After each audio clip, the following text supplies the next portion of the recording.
right. Give me about a couple seconds. Well, I see it's at Facebook. I don't know if we've made it already. Yes, we're live. Oh, well, that's great. Well, we'll wait a minute and we'll build our audience. Good morning, everybody, for another conversation. Facebook. I don't know if we've made it already. All right. I think you got to mute yourself. Okay. Great. Well, we'll wait a minute and we'll build our audience. Good morning, everybody, for another conversation. I don't know if we made it already. All right. I think you got to mute yourself. Okay. Great. Well, we'll wait a minute and we'll build our audience. So TJ, did you mute yourself? Good. Now we don't have the feedback.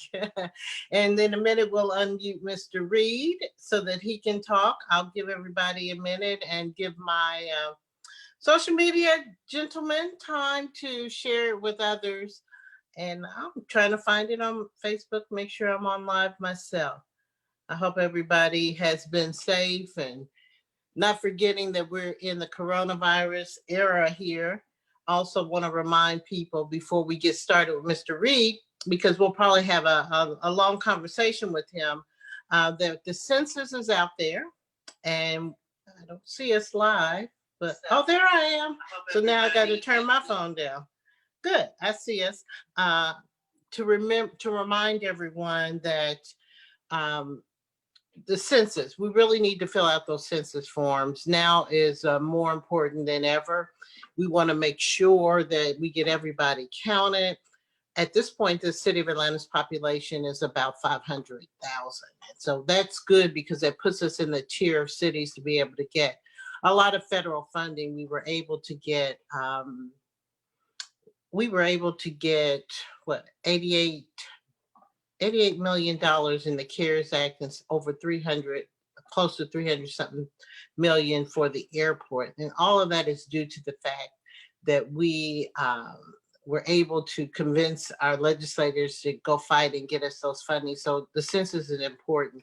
And with everything that's going on, there's one most single powerful thing that you can do in this place, in this space, in this time, and that is to vote. Early voting is still going on right now. The polls open on the 9th. I know people have had, particularly in Fulton County, Atlanta is in DeKalb and Fulton County, but those in Fulton County have had a hard time, particularly as it relates to the absentee applications and the ballots. So if you have not received it and you're afraid that you won't receive it, please go to the polls. They have limited the number of polls, so you might want to check where your polling place is. I hope they notify people by mail if you have to go out physically to the poll. But if you don't and you get that ballot, as long as you mail it in and it's postmarked by the date of the election, it will be counted. So please make sure you exercise your right to vote. Don't let administrative issues stop you from doing that. So now I would like for my administrator to unmute and help us to join Mr.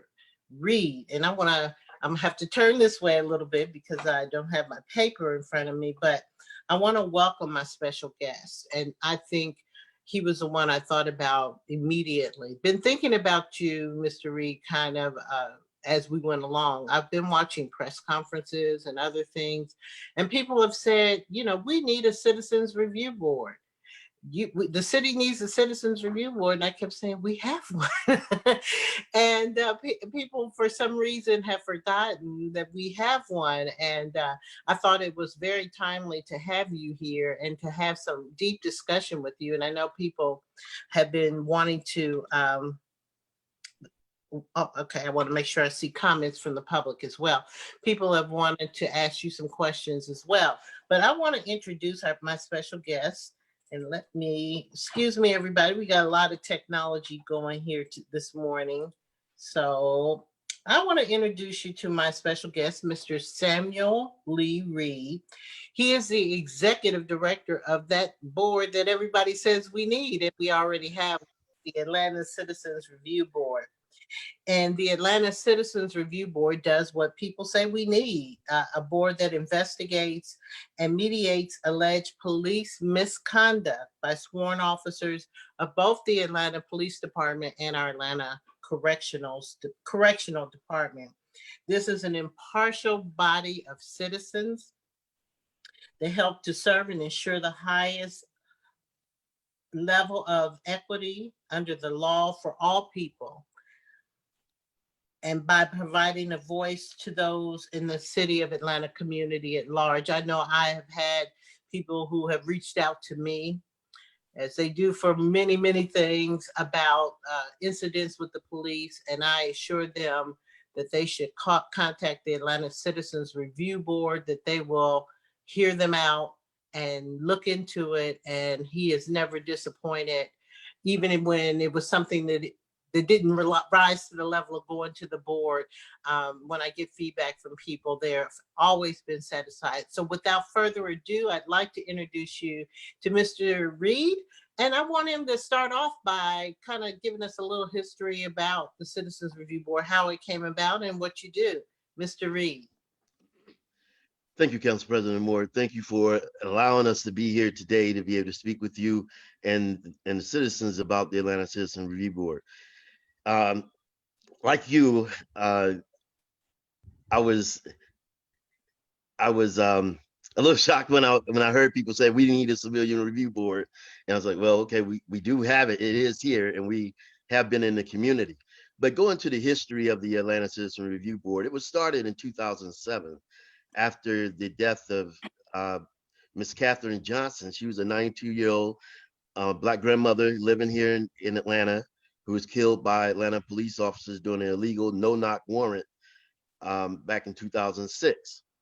The community had serious issues with the way that the police conducted themselves during that time and immediately thereafter, and saw the need to create an independent civilian oversight agency.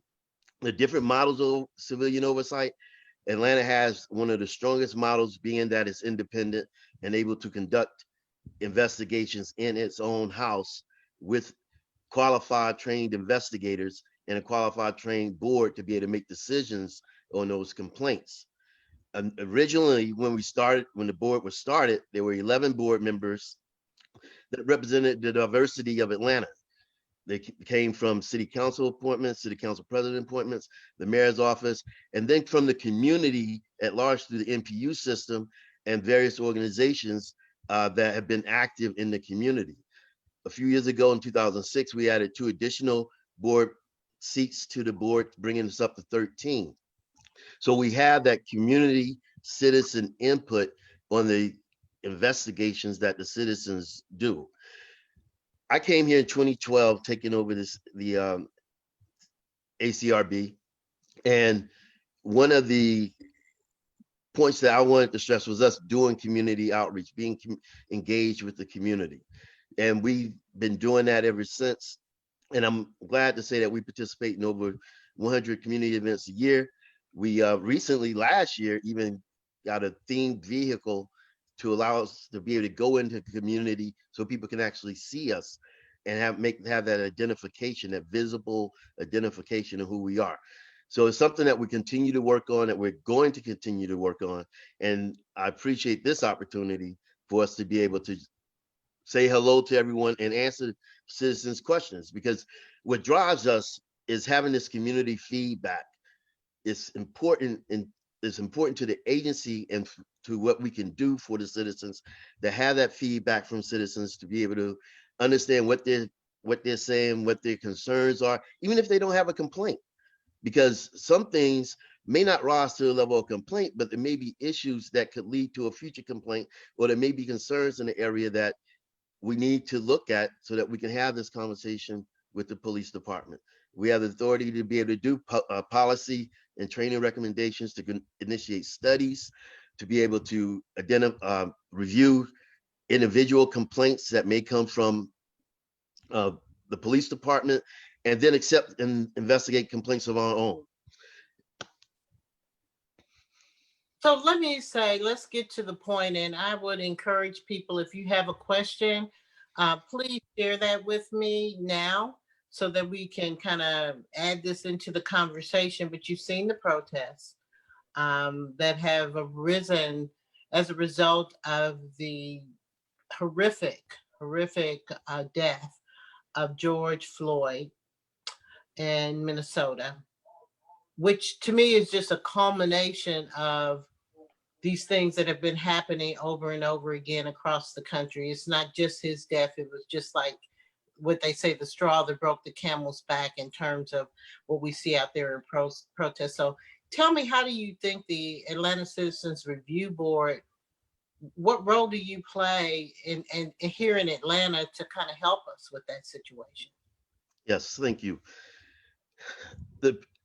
Agreeing with you, the process that we're seeing, what we're witnessing, is really the wages of our work from years past, of things that have not been done. I'm talking about from a society standpoint. We've been here before on multiple occasions where we've had the protests about the killings of unarmed Black men and women. And we'll protest, we'll go a few weeks, and then the work that needs to be done falls sort of to the wayside. The value of civilian oversight, ACRB, is that we do this work every day. This is what we do.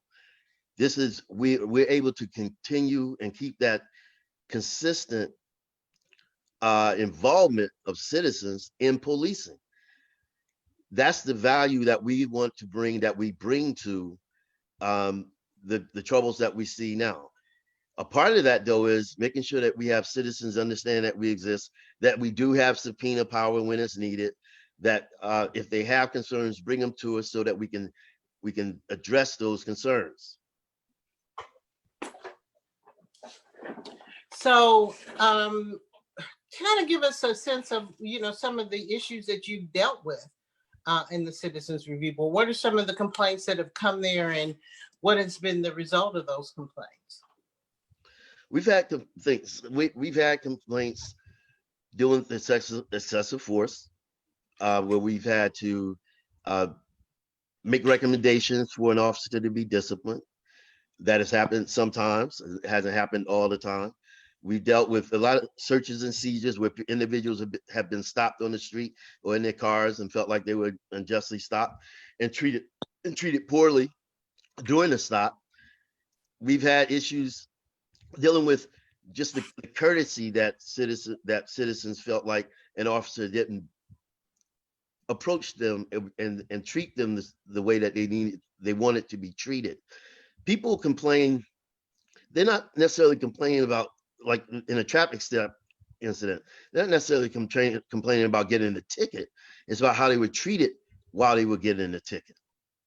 So because most people understand I go to court to fight the ticket, but the way that you treated me during this demeaned me, made me feel less than who I am, and I have a problem with that. Out of our investigations, some of the great things have happened is that we've been able to identify areas where there's some additional training that may need to occur, to where there's policy changes that may need to occur, to where that everyone should be held accountable for their actions. So that's been the great things that we've been able to do. And let me just bring this to your attention. With our mediation program, we created this space where a citizen and officer can come together to be able to discuss an incident, to come to a mutual understanding and share their perspectives. And we've had opportunities where citizens and officers have walked out after the mediation and really, I'm not going to say necessarily bonded, but you can see that there was this change from when they came in. This is about communication. Civilian oversight is about holding people accountable, but also having an organized communication effort to be able to put sustained pressure on the police department to be able to have them make the changes necessary to give citizens what they need.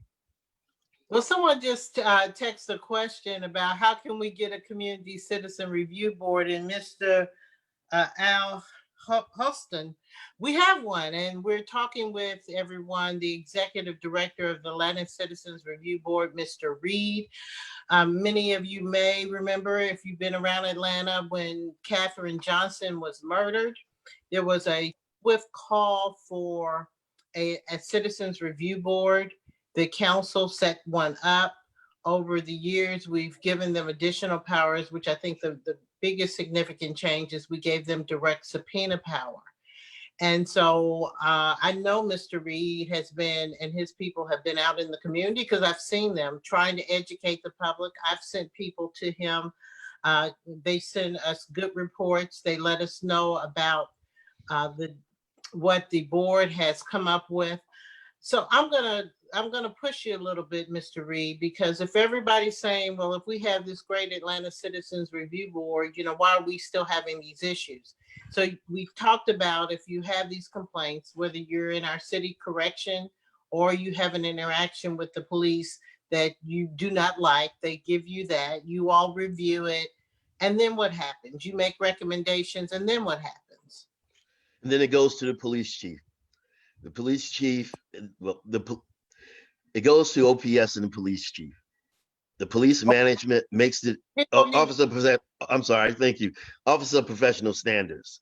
It goes through the management chain, and they make the decisions based on the officer's history, the complaint that's been investigated, and a number of factors about how they're going to respond to our recommendation. One of the challenges for us is, and one of the criticisms that citizens have for us, is that we can't force the police chief to make discipline. That's been a topic of a lot of conversation, and that concerns us at times, and as it concerns a lot of community members. We've actually been working on some legislation that we wanted to bring forward, but with this COVID-19, it sort of threw a lot of things off, that we think would be able to remedy that concern that citizens have. And it's a remedy that still allows the departments to do what they need to do to manage their employees, but it allows another avenue for when there are these disagreements, for someone to be able to help us work through that. Because at the end, I'm sorry.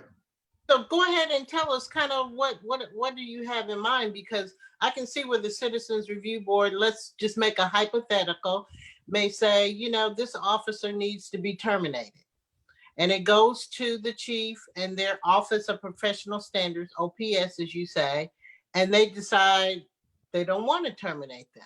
So what would this legislation do, and how would those two different views of how this officer should be disciplined be rectified? Thank you.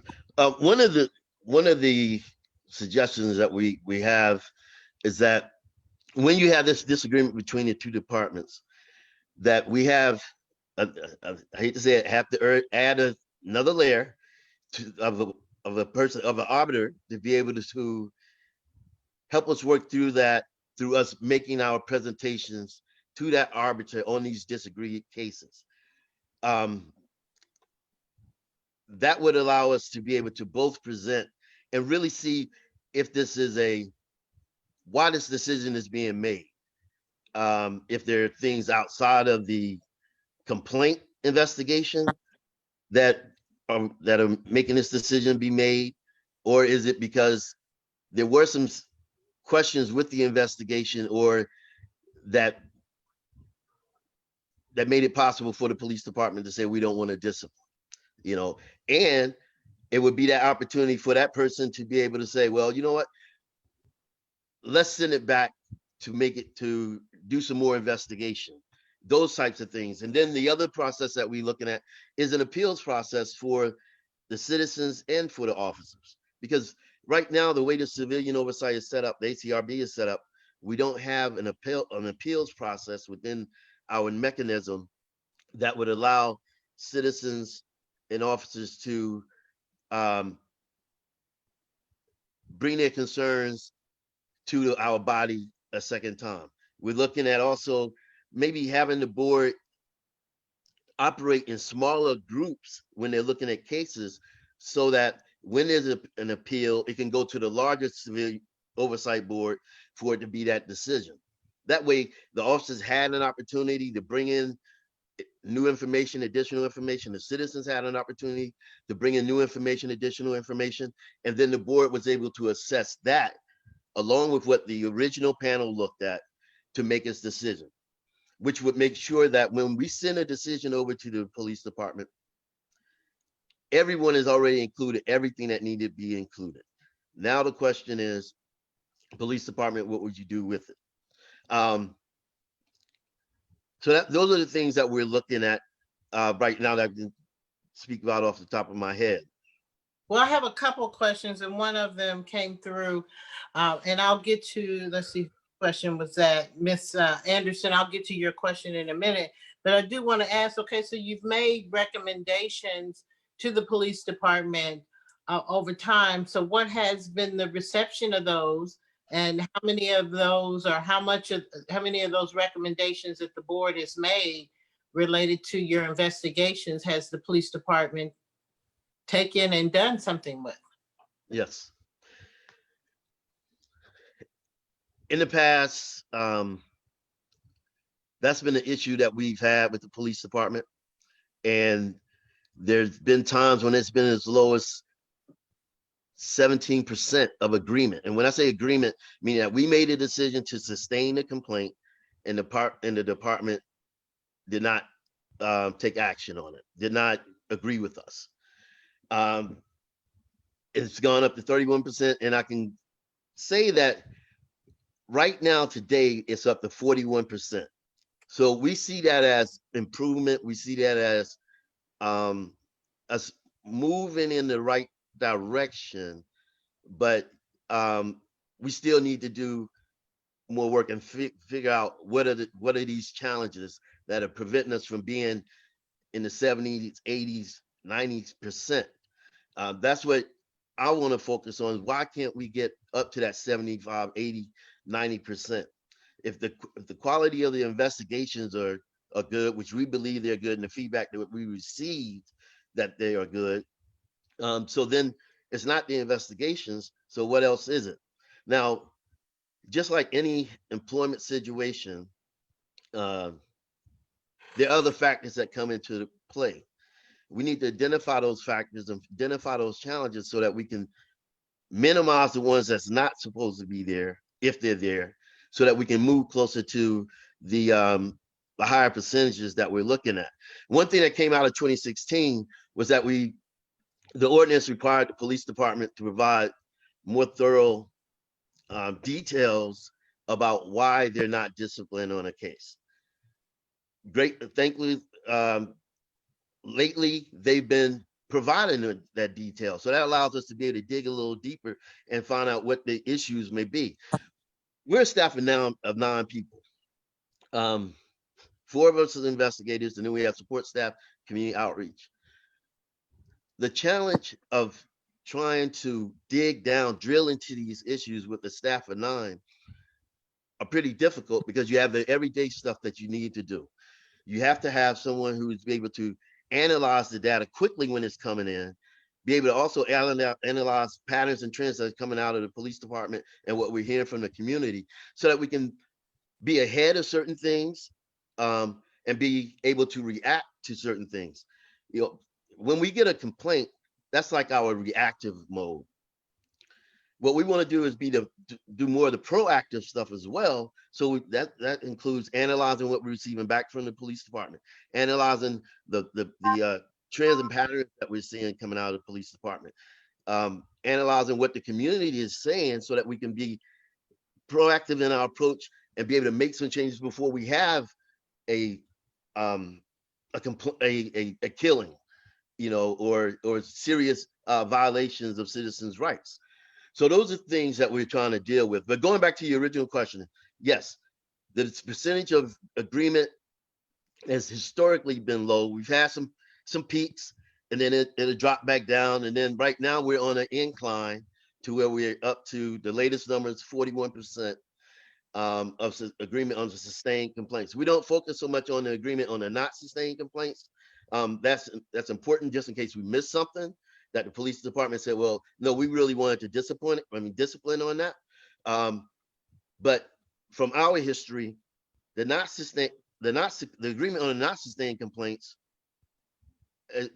that's never been a problem. Okay.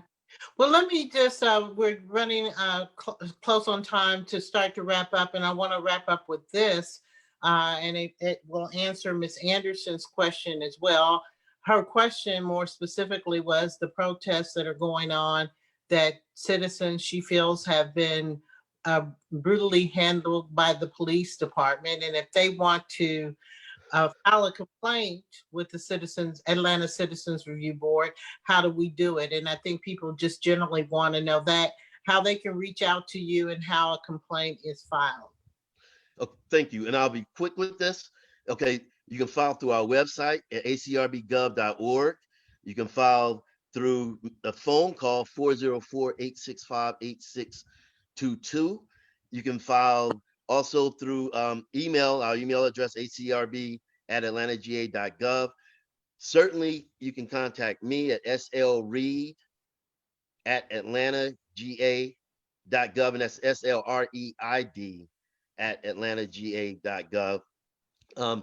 And we take the calls, we take the emails, we take the online complaints. So we try to make ourselves available for individuals. We're working currently on a mobile website that would be more mobile friendly for citizens to be able to file a complaint, since a lot of people move towards the phones, the mobile phones. So we've been working on that as well. So those are the ways that you can file a complaint. And you can also file in person down at City Hall, in the City Hall Tower, Suite 9100, with us. You can file your complaints there. Well, I want to thank you so much for coming. We do in Atlanta have an Atlanta Citizens Review Board, and they have been up and functioning for many years. And Mr. Reid, I want to thank you for joining us. Is there anything else you'd like to tell us as we wrap up? Thank you for joining us, to let people know that you exist and how to reach you. Yes.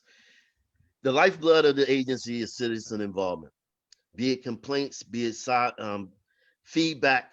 Citizen involvement is crucial to us being able to make the change that citizens want to have. We are open for conversation. We love participation in our focus groups, in our volunteer corps. We want to have this community engagement with the citizens. They need to know we exist. Share that information with your friends and family. Be involved with us, stay involved with us.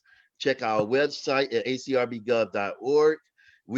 And I will tell you this, we are recognized in the community of civilian oversight as one of the leaders. And so when I heard statements like on Friday, it sort of stabs me in the heart, because and it wasn't corrected at the time. It just sort of stabs me in the heart. But that's okay. We're going to still continue to do what we do, and we want citizens to be a part of what we do. Thank you. Thank you. And for everyone, my staff has posted how you can reach Mr. Reid. We do have an Atlanta Citizens Review Board. It is a recognized board and one of the top ones in the country. And I want to thank you, Mr. Reid, for this. I think this is one of many ways that we need to continue to reach out and let people know that we're ahead of the curve on this. Now, if there are things that you need to help strengthen your agency, the legislation you're talking about, I think now is the fertile ground for you to add those suggestions, because the council as a legislative body has a role in this. We have got to look at policy, and we need to look at, I've gotten many emails from people on how they think we need to do reform of the way our police department operates, adding the Civilian Review Board, which we already have, and other suggestions. So thank everyone. I want everyone to be safe. I know that there are many of you that are out there protesting. And I just want to remind you that we still are in a pandemic for coronavirus, and that it concerns me because people are packed together, some with masks, some without masks. They're yelling and screaming in each other's faces. It's just a good cesspool for the virus to go on. So please make sure you get tested in a few days just to make sure you're okay, but also make sure you do the best you can to social distance. And I want to just say to everyone that, you know, these are days and times that we all have to be vigilant. And the work that we have been, as Mr. Reed said earlier, things that we know we've been needing to do for a long time, we've got to get about that work. So I hope everyone stays safe. Thank you for joining the Facebook Live conversation with the council president. And again, Mr. Reed, thank you so much for joining me. Thank you for the opportunity, Council President Moore. We really appreciate it to be able to speak to the citizens and get our message out. Thank you so much. All right, everyone stay safe and have a good day. Bye-bye. Bye.